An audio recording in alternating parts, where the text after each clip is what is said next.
الحمد لله نحمده ونستعينه ونستغفره ونؤمن به ونتوكل عليه ونعوذ بالله من شرور أنفسنا ومن سيئات أعمالنا من يهده الله فلا مضل له ومن يضلل فلا هادي له وأشهد أن لا إله إلا الله وحده لا شريك له وأشهد أن محمدا عبده ورسوله صلى الله تعالى عليه وسلم. أما بعد فإن خير الحديث كتاب الله وخير الهدي هدي محمد صلى الله عليه وسلم وشر الأمور محدثاتها وكل محدثة بدعة وكل بدعة ضلالة وكل ضلالة في النار. فأعوذ بالله السميع العليم من الشيطان الرجيم. بسم الله الرحمن الرحيم. يا أيها الذين آمنوا اتقوا الله حق تقاته ولا تموتن إلا وأنتم مسلمون. يا أيها الناس اتقوا ربكم الذي خلقكم من نفس واحدة وخلق منها زوجها وبث منهما رجالا كثيرا ونساء واتقوا الله الذي تساءلون به والأرحام إن الله كان عليكم رقيبا. يا أيها الذين آمنوا اتقوا الله وقولوا قولا سديدا يصلح لكم أعمالكم ويغفر لكم ذنوبكم ومن يطع الله ورسوله فقد فاز فوزا عظيما. وقال تبارك وتعالى في مقام آخر وأنكحوا الأيام منكم والصالحين من عبادكم وأمائكم أن يكونوا فقراء يغنيهم الله من فضله والله واسع عليم. ولقد أرسلنا رسلا من قبلك وجعلنا لهم أزواجا وذرية. اللہ رب العالمین کی حمد و ستائش اور اس کے بھیجے ہوئے آخری پیغمبر سید الرسول جناب محمد الرسول اللہ صلی اللہ علیہ وسلم کی ذات گرامی پر بے شمار درود و سلام کے نذرانے.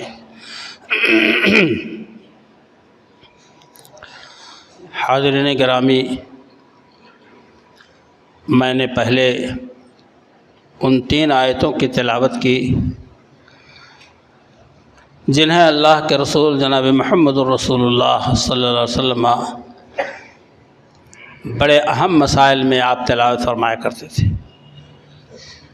اور ان خطبات کا نام خطبہ حاجہ رکھا جاتا. یہ خطبہ حاجہ یا ایھا الذین آمنوا اتقوا اللہ حق تقاتہ ولا تموتن الا وانتم مسلمون. اس طرح کی تینوں آیتیں نکاح کے وقت پڑھی جاتی ہیں، چونکہ ایک انسان اپنی زندگی کا نیا باب کھولتا ہے. ایک زندگی کو دوسرے کی زندگی سے منسلک کیا جاتا ہے، جوڑا جاتا ہے. بڑا اہم مسئلہ ہے. دیکھنے میں پہلے بڑا خوشنما ہے، لیکن بعد میں کیا حقیقت. کتنے گنے توڑے جاتے ہیں خوبصورت دیکھ کر، جب توڑو تو کاٹو تو پتہ چلتا ہے نیچے سے اوپر تک کالا ہے. تو یہ زندگی کا، انسانی معاشرے کا ایک اہم مسئلہ ہے شادی بیاہ. اسی لیے اللہ کے رسول جناب محمد الرسول اللہ صلی اللہ علیہ وسلم ان آیات کی تلاوت فرماتے تھے جس میں تقوی طہارت کی بار بار تاکید کی گئی. اے ایمان والو اللہ سے ڈرو، اے ایمان والو اللہ سے ڈرو. ہر آیت میں یا ایھا الذین آمنوا اتقوا اللہ، اے ایمان والو اللہ سے ڈرو.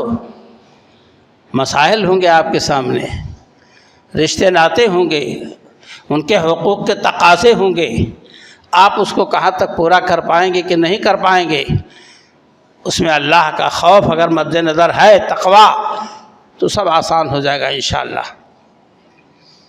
اللہ تعالیٰ نے فرمایا کہ وَأَنكِحُوا الْأَيَامَ مِنكُمْ، تم لوگ شادی کرا دو بیوہ کی، کنواری لڑکیوں کی، وَالصَّالِحِينَ مِنْ عِبَادِكُمْ وَإِمَائِكُمْ، اور نیک غلاموں کی اور نیک بادیوں کی شادی کرا دو۔ شادی کرانے کا بہت بڑا مرتبہ ہے، قیامت کے دن اللہ تعالیٰ اس کو سونے کا تاج پہنائے گا جو کسی کی شادی کرا دے۔ اب تو پیسہ لیا جاتا ہے شادی کرانے میں محنتانہ۔ بہرحال میرے دوستوں اور بھائیوں، شادی ایک فطری تقاضا ہے۔ ایک انسان دوسرے انسان سے اپنی ضرورت محسوس کرتا ہے، اسی ضرورت، اسی خواہش کے تحت ایک دوسرے سے تعلق جوڑتا ہے، اور اس تعلق کا طریقہ مذہب اسلام نے نکاح کی شکل میں ہم کو بتایا ہے۔ جن ملکوں میں، جن جگہوں میں طریقہ اسلام نہیں ہے، اس کو فالو نہیں کیا جاتا ہے، اس کو اپنایا نہیں جاتا ہے، وہ مغربی تہذیب جہاں نیم برہنہ لڑکیاں دن بھر گھومتی ہوں عورتیں، اور ہر صبح ایک نیا شوہر اس کا ہو، ان کے حسب و نسب کا پتہ نہیں، جانوروں کی زندگی ہے، جس سے چاہا ربط کر لیا، جس سے چاہا ترک کر دیا۔ مگر مذہب اسلام نے ہم کو اور آپ کو اس معاملے میں تنہا نہیں چھوڑا ہے۔ ہم کو اور آپ کو مذہب اسلام نے ایک ایسے طریقۂ کار سے ایک بندھن میں باندھ دیا ہے کہ ہم اس کے خلاف کبھی سوچ بھی نہیں سکتے، اس کے خلاف کبھی جا نہیں سکتے۔ اللہ نے فرمایا کہ نکاح کرا دو، غلاموں کا بھی، بادیوں کا بھی نکاح کرا دو، جو نیک طبیعت کے لوگ ہیں سب۔ اگر ان کو خوف ہے اس بات کا ہم غریب ہیں، ہمارے پاس کچھ نہیں، اللہ کہتا ہے کہ اللہ انہیں مالدار کر دے گا اپنے فضل سے۔ غربت کی شکایت نہ کرو۔ کتنے لوگ اپنی لڑکیاں بٹھائے ہیں،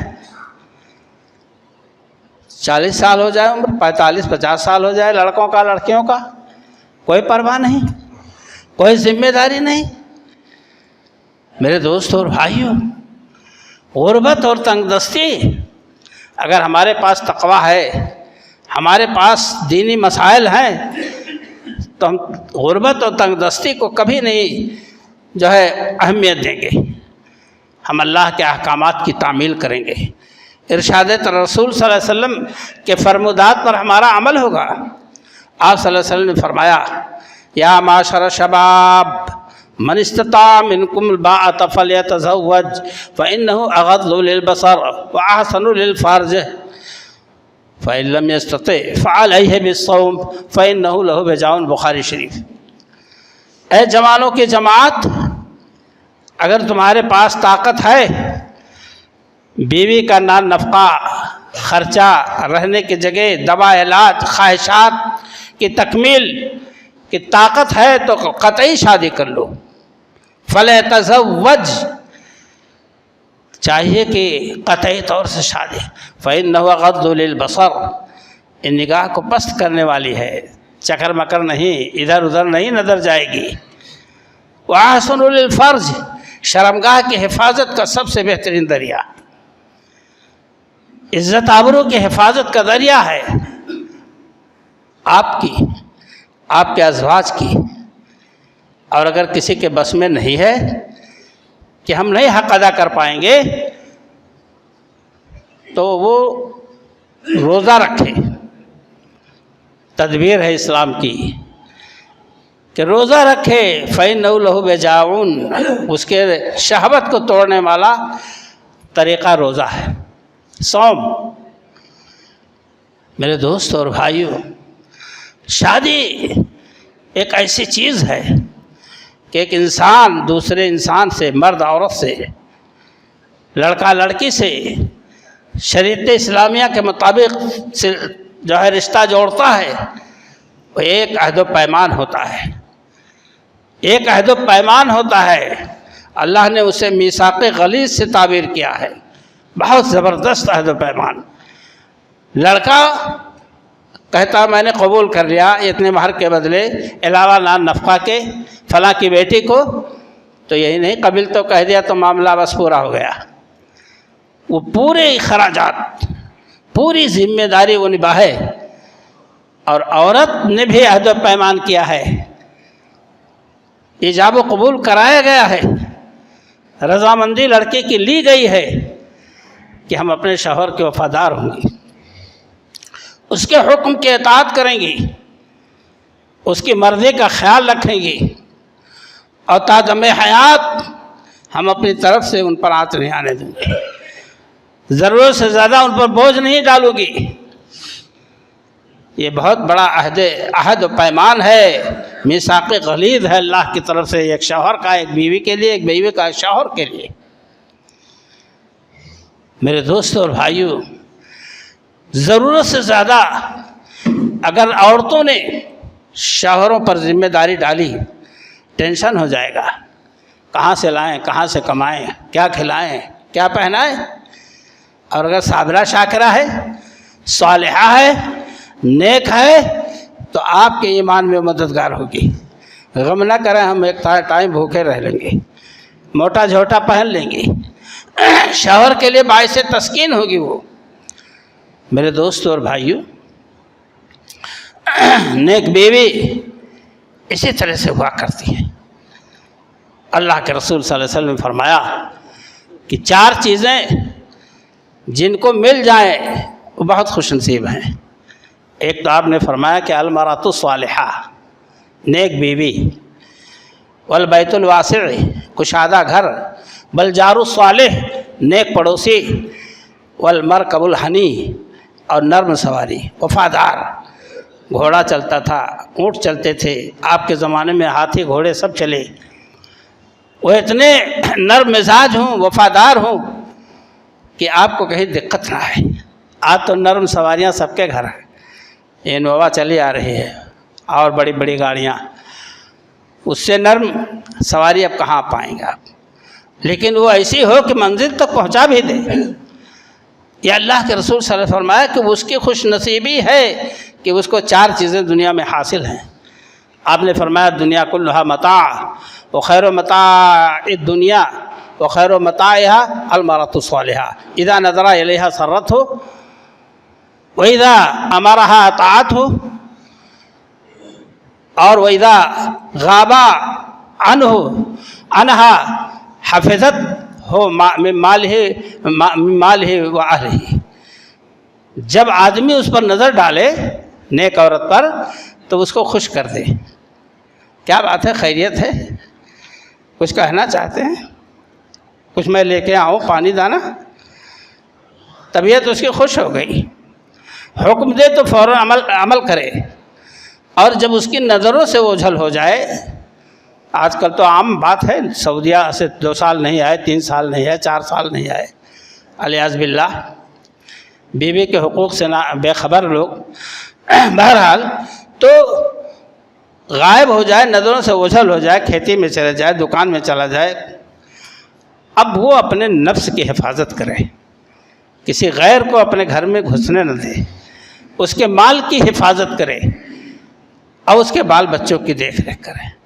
ان نیک عورت کی پہچان اللہ کے رسول صلی اللہ علیہ وسلم نے متعین کر دی۔ میرے دوستوں اور بھائیوں، شادیاں ہمارے اور آپ کی اللہ کے رسول صلی اللہ علیہ وسلم نے کس طرح سے ہونی چاہیے؟ تنکح المرأۃ لأربع، لجمالها ولمالها ولحسبها ولدینها فاظفر بذات الدین تربت یداک۔ 4 وجوہات سے شادی کی جاتی ہے، عورت سے، لڑکی سے، لمالها ولجمالها، مال کی بنیاد پر، خوبصورتی کی بنیاد پر، ولحسبھا اور خاندان کی بنیاد پر، ولدینھا اور دینداری کی بنیاد پر۔ تینوں پہلے والے بالکل نظر انداز ہماری نظروں سے، تینوں ہماری نظروں کے سامنے ہیں، وہی مطلوب ہیں۔ جمال مل جائے، پریہ پیکر مل جائے، حسب و نسب بھی مل جائے، اور مال جہیز یا اور مال جس طرح سے آپ لوگ سمجھیں۔ چوتھے نمبر پر جو نبی صلی اللہ علیہ وسلم نے ارشاد فرمائے، فاظفر بذات الدین، کامیاب شادی دین والی ہے۔ لڑکا بھی دیندار ہو، خالی لڑکی پر آپ کی نظر نہ جائے۔ لڑکیاں بہت زیادہ دیندار ہوتی ہیں، زیادہ عورتیں روزہ رکھتی ہیں، مرد روزہ نہیں رکھتے، وہ نوافل زیادہ پڑھتی ہیں، قرآن کی تلاوت کرتی ہیں، اور آپ کو نصیب نہیں ہوتا سال بھر۔ میرے دوستوں اور بھائیوں، تو آپ بھی اپنی نیکی سوچیں، اور لڑکا اور لڑکی کے بارے میں یہ دونوں کے لیے ارشاد ہے، فاظفر بذات الدین، سب سے زیادہ کامیاب شادی دین کی ہے، جو دینداری پر ہو۔ میرے دوستوں اور بھائیوں، ہم اور آپ دین کو تو پسے پشت ڈال دیں۔ ہاں اہل حدیث ہے لڑکا، اس کا عقیدہ بہت درست ہے، مزار پہ نہیں جاتا، عرس میں نہیں جاتا، اور وہ پکا اہل حدیث ہے، نماز، ارے عید بقرعید اور جمعہ تو چھوڑتا ہی نہیں کبھی۔ یہ دینداری، حرام حلال کی تمیز بھی نہیں ہے کہ کمائی کیسی ہونی چاہیے۔ میرے دوستوں اور بھائیوں، دینداری جہاں لفظ آ گیا تو سارے مسائل کو گھیر لیتی ہے یہ بات کہ لڑکی کا گھر کیسا ہو، لڑکا کا گھر کیسا ہو۔ میرے دوستوں اور بھائیوں، اللہ کے رسول صلی اللہ علیہ وسلم نے فرمایا کہ جب کوئی آدمی تم کو نکاح کا پیغام بھیجے، چاہے اپنے لیے، چاہے اپنی بیٹی کے لیے، چاہے اپنے بیٹا کے لیے، ممن ترضون دینہ وخلقہ، جس کے دین سے، اخلاق سے تم خوش ہو، راضی ہو، پسند کرتے ہو، اور آپ نے انکار کر دیا، تو آپ صلی اللہ علیہ وسلم نے فرمایا ہے تب اس کے بعد فتنۃ عریض و فساد کبیر، بہت بڑا فتنہ ہوگا آپ کے سامنے۔ جس کے اخلاق سے آپ راضی ہیں، جس کے دینداری سے آپ راضی ہیں، اور آپ نے انکار کر دیا، تو میرے دوستوں اور بھائیوں، اللہ کے رسول کا یہ فرمان ہے کہ بہت بڑے فساد اور فتنہ کا شکار ہوں گے آپ۔ اور عمر کا تقاضا ہوتا ہے کہ عمریں کتنی ہو جائیں، شادی ہو جائے شریعت میں تو بھائی بالغ ہونے کے بعد، لیکن کبھی لڑکی کی عمر زیادہ، کبھی لڑکا کی عمر زیادہ، یہ ڈس بیلنس چلتا ہے، ہوتا چلا آیا ہے، ہوتا رہا ہے۔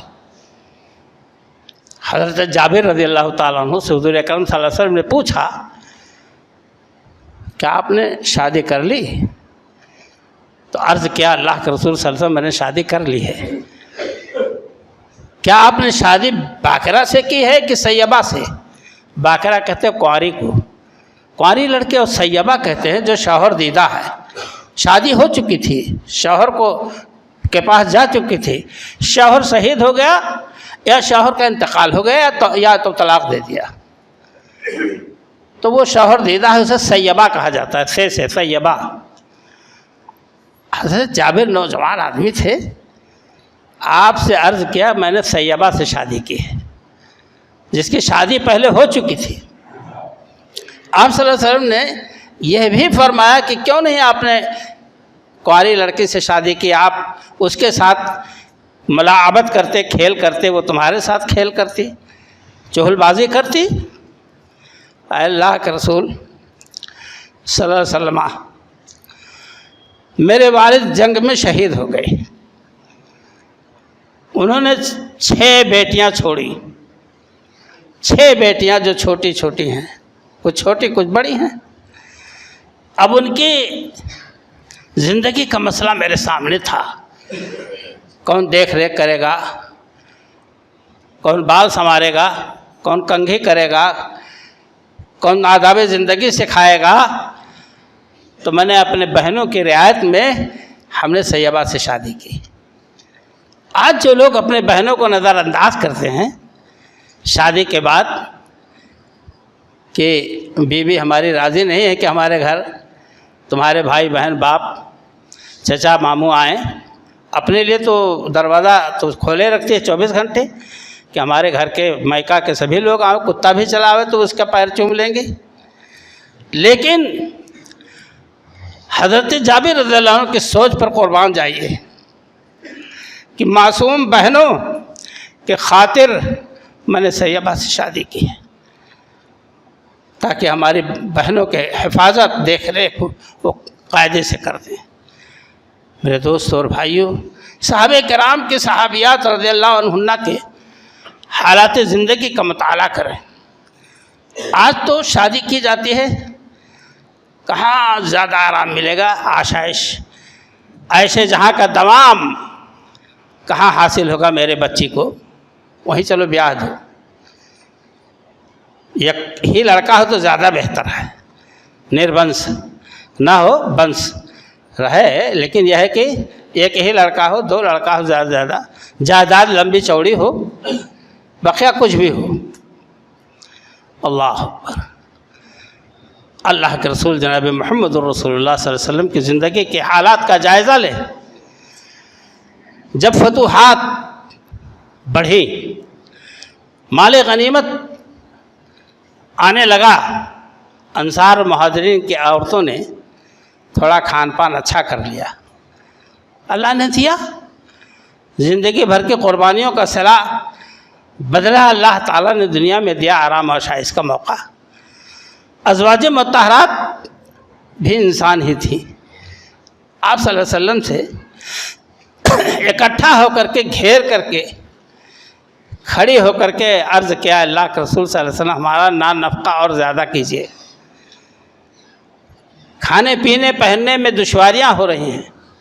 اللہ کے رسول صلی اللہ علیہ وسلم کی ذات، سادہ زندگی گزارنے والے، سادگی پسند رسول اللہ صلی اللہ علیہ وسلم۔ اللہ اکبر۔ آپ کو یہ مطالبہ گوارا نہیں ہوا، اچھا نہیں لگا، تکلیف محسوس کی۔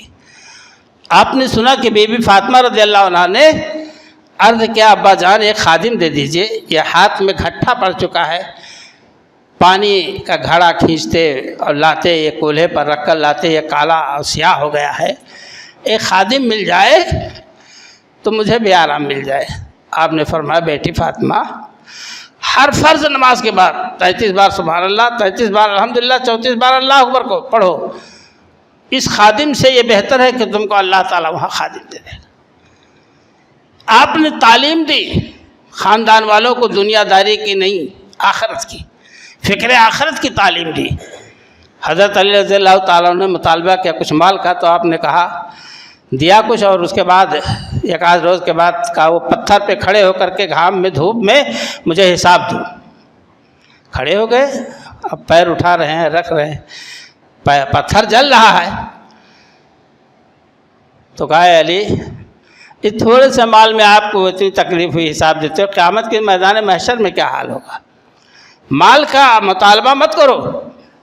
تو اللہ کے رسول صلی اللہ علیہ وسلم کو جب گھیرا، آپ کبیدہ خاطر ہوئے، رنجیدہ ہوئے، غمگین ہوئے، ناراض ہو کر عورتوں سے الگ ہو گئے، 1 مہینہ تک بات چیت نہیں کی۔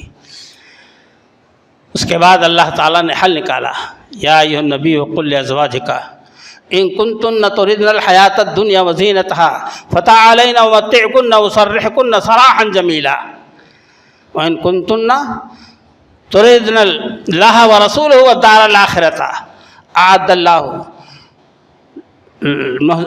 اللہ للمحسنات اجرا عظیما۔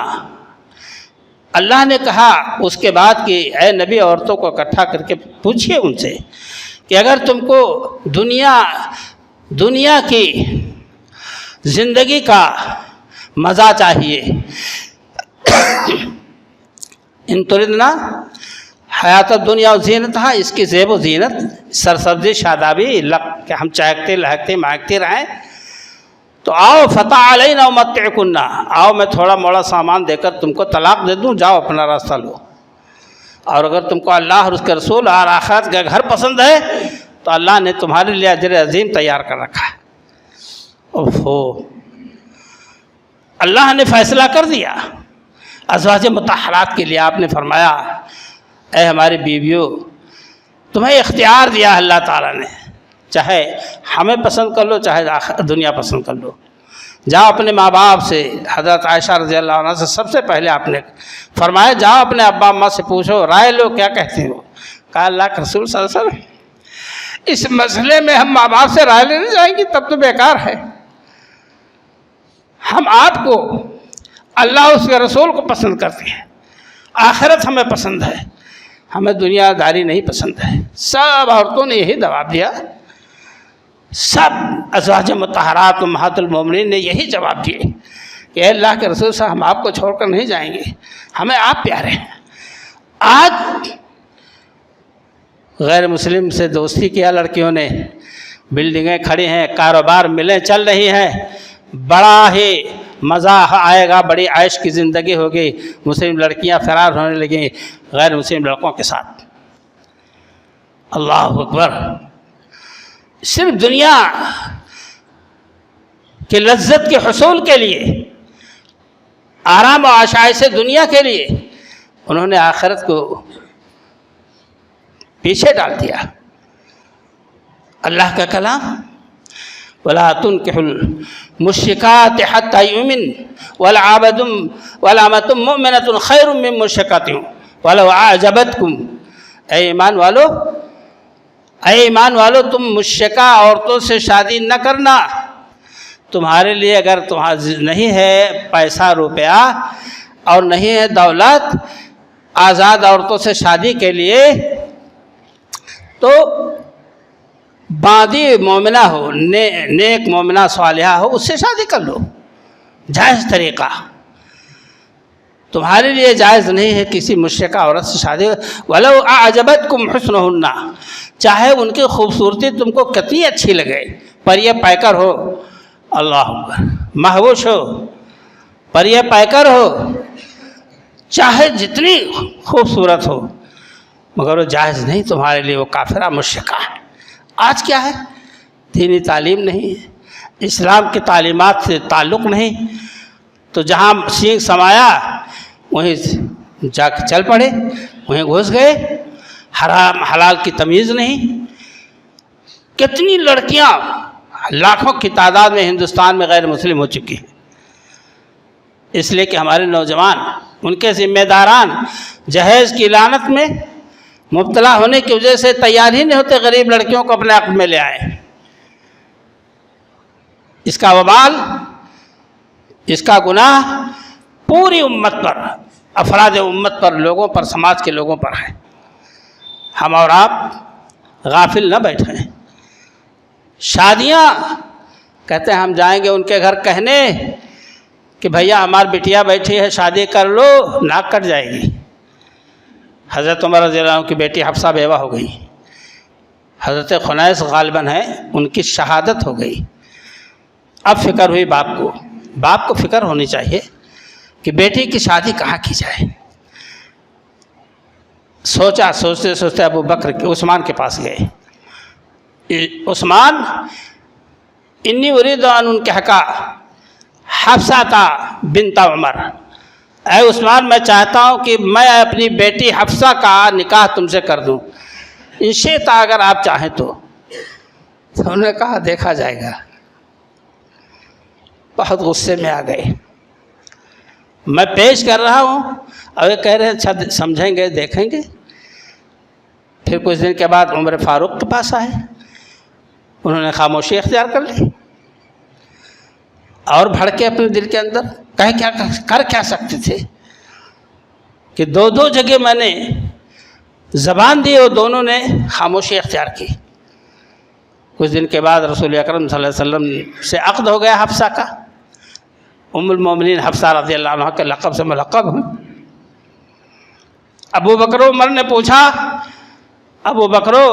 عثمان و ابو بکر نے پوچھا رضی اللہ عنہما نے کہ اے عمر بہت ناراض ہوں گے آپ؟ ہاں بھائی ناراض تو بہت ہوں، طبیعت بہت بھڑکی ہوئی تھی لیکن میں کچھ کہہ نہیں سکا، معاملہ میرا تھا۔ کہا چونکہ ہم لوگ سن چکے تھے کہ اللہ کے رسول صلی اللہ علیہ وسلم کا ارادہ ہے حفصہ سے شادی کا، تو ہم لوگوں نے اس میں کوئی جواب آپ کو نہیں دیا اور راز کو بھی فاش نہیں کرنا چاہا کہ آپ صلی اللہ علیہ وسلم کے راز کو بھید کو ہم فاش کرتے ہیں۔ میرے دوستوں اور بھائیوں، کہاں حضور اکرم صلی اللہ علیہ وسلم کی عمر شریف، کہاں حفصہ رضی اللہ عنہ کی۔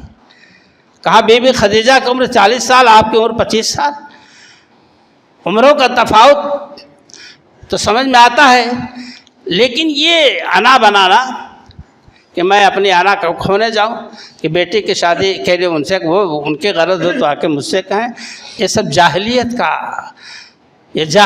کا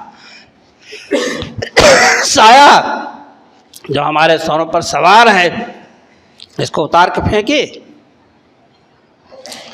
اور شادی بیاہ میں خدا را لڑکی والوں سے کسی قسم کا مطالبہ نہ کیجیے۔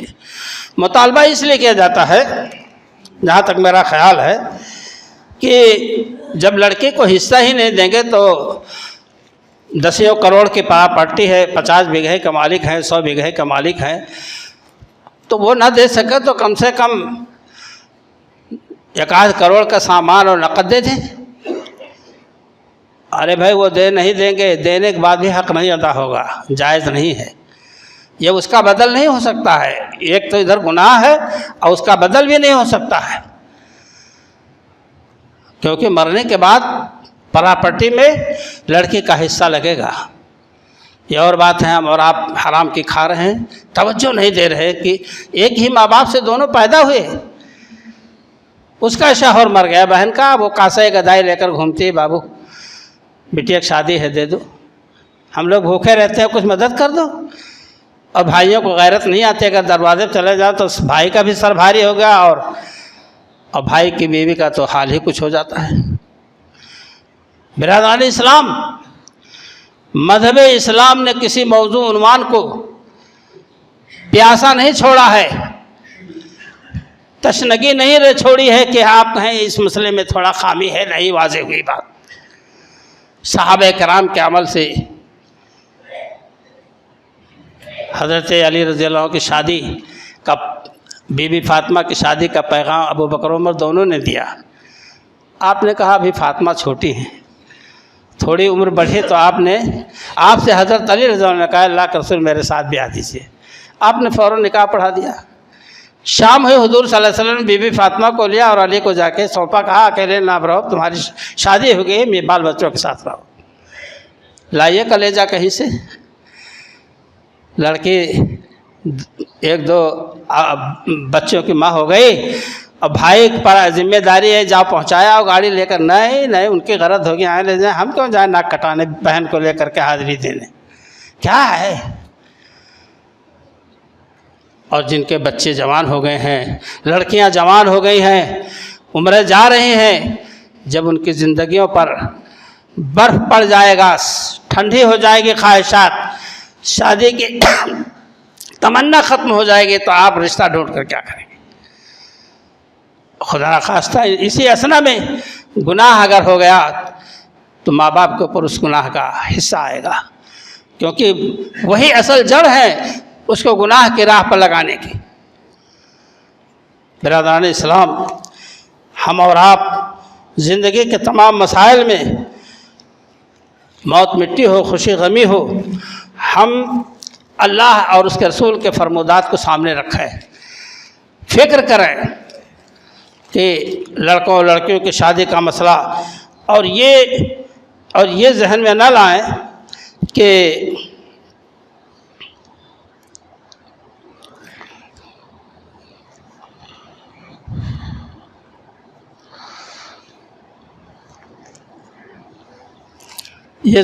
لائیں کہ ہم کیسے کیا کریں۔ مغیرہ بن شعبہ رضی اللہ عنہ ایک مسئلے کے تحت بیان ہے، اس میں بھی بڑی خامیاں ہیں، بڑی زیادتیاں ہیں، خامیاں نہیں زیادتیاں ہیں۔ حضور اکرم صلی اللہ علیہ وسلم نے مغیرہ سے پوچھا کہ تم نے شادی طے کر لیا تو کیا اس عورت کو دیکھا؟ تو انہوں نے عرض کیا اللہ کے رسول ہم نے دیکھا تو نہیں ہے۔ کہا دیکھ لو، اس سے محبت میں زیادتی پیدا ہوگی۔ اور آپ نے فرمایا کہ جس کا جی چاہے وہ قطعاً دیکھ لے ایک نظر، تاکہ اس کو اطمینان ہو جائے، چلو ٹھیک ہے ایک نظر دیکھنے کی بات ہے۔ اب کیا ہے، اس حدیث کا سہارا لے کر جس دن طے ہوتا ہے ہونے والی بیوی کو مارکیٹنگ کراتے ہیں، چلو مارکیٹنگ کر لیں، فلاں 5 اسٹار ہوٹل میں ہم لوگ ٹھہریں گے، 2-4 گھنٹہ مزے اڑائیں گے، اس کے بعد آئیں گے، ہم نے تم کو پسند کیا، تم نے ہم کو پسند کیا۔ یہ غیر شرعی طریقہ مذہب اسلام کو بدنام کرنے کے لیے ہے۔ مذہب اسلام نے، اللہ کے رسول صلی اللہ علیہ وسلم نے یہ فرمایا، ایک نظر دیکھ لو۔ ایک شخص سے کہا آپ نے انصار کے اندر، انصار مدینہ میں شادی طے کی ہے تو ان کی لڑکیوں کو دیکھ لو، ان کی آنکھ میں کچھ ہوتا ہے، اتنے اشارہ۔ میرے دوست اور بھائیوں، تو دیکھنے سے یہ ہوتا ہے کہ آدمی کا دل اسے کی محبت سے جڑ جاتا ہے، اس لڑکے کا دل محبت۔ اب ایسا نہیں کہ آپ فری کر دیں، کہ شریعت نے تو اجازت دی ہے۔ میرے دوست اور بھائیوں، شادی کے تعلقات سے مہر بھی ہے، شادی کے تعلقات سے بہت سی باتیں ہیں ہمارے اور آپ کے درمیان، جو ان باتوں سے باتیں ادھوری رہ جاتی ہیں۔ اور گزارش ہے کہ ہم جب شریعت کی بات سن لیں، اسوہ رسول صلی اللہ علیہ وسلم کی بات سن لیں، تو ہمارے دل میں ایک ابھار پیدا ہو، ایک جذبہ پیدا ہو کہ ہم انشاءاللہ قرآن و سنت کے مطابق ہم ان تمام کاموں کو انجام دینے کی کوشش کریں گے۔ اللہ تعالی ہمیں اس کی توفیق عطا فرمائے۔